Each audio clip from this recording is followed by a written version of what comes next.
नमस्कार दोस्तों, आपका स्वागत है शेयर बाजार इनसाइड चैनल पर। चलिए आज के क्वार्टर 4 के रिज़ल्ट की अपडेट शुरू कर लेते हैं।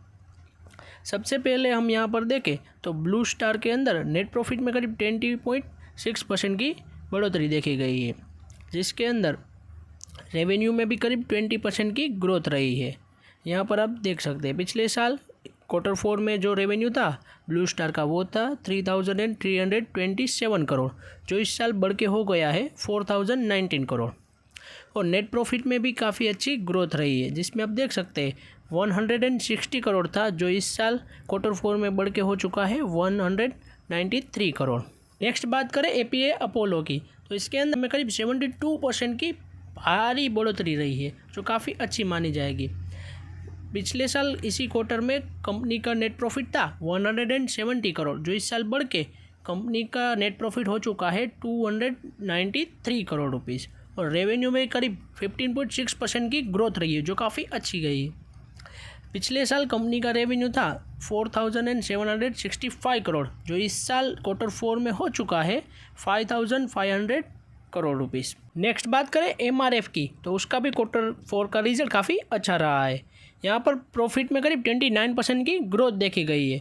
इस साल कंपनी का क्वार्टर 4 में कंपनी का नेट प्रॉफिट करीब 512 करोड़ रहा है। जो पिछले साल हम बात करें तो वो कंपनी का क्वार्टर 4 में नेट प्रॉफिट करीब 396 करोड़ था, जो इस साल बढ़ के 512 करोड़ हो चुका है। और यहाँ पर एमआरएफ ने करीब 235 रुपीज़ का डिविडेंड भी डिक्लेयर किया है, वो टोटल डिविडेंड है।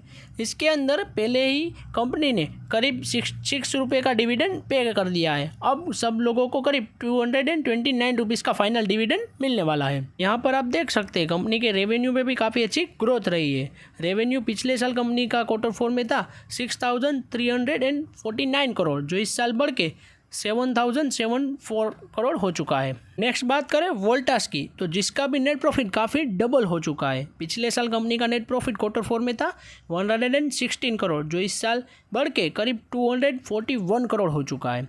रेवेन्यू में भी काफ़ी अच्छी ग्रोथ रही है 13.4% की। पिछले साल कंपनी का क्वार्टर 4 में नेट रेवेन्यू था वो था 4,200 करोड़, और इस साल कंपनी का रेवेन्यू करीब हो चुका है 4,768 करोड़ रुपीज़, जो काफ़ी अच्छी बात है। नेक्स्ट बात करें कोल इंडिया की, तो उसमें नेट प्रॉफिट में करीब 12% की ग्रोथ रही है।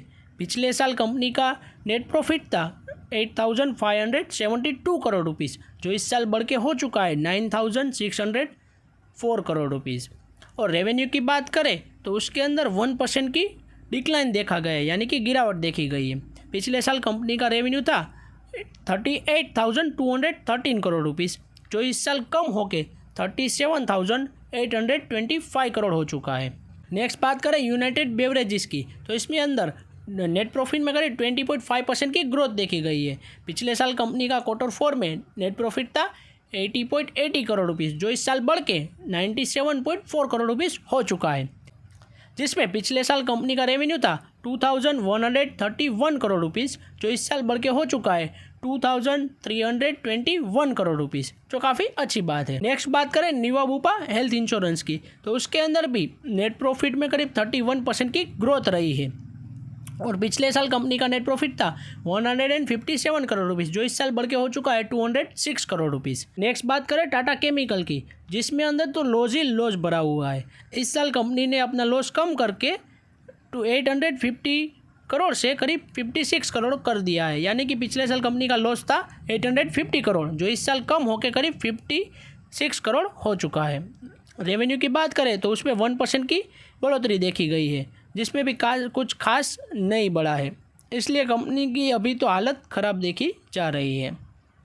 यहाँ पर मूडी ने अपनी रेटिंग में हमारी जीडीपी को कट डाउन किया है। इंडिया पाकिस्तान की जो ये वॉर लाइक सिचुएशन चल रही है, उसकी वजह से मूडीज़ ने अपनी रिपोर्ट में हमारी जीडीपी ग्रोथ रेट को करीब 6.3% ही कर दिया है।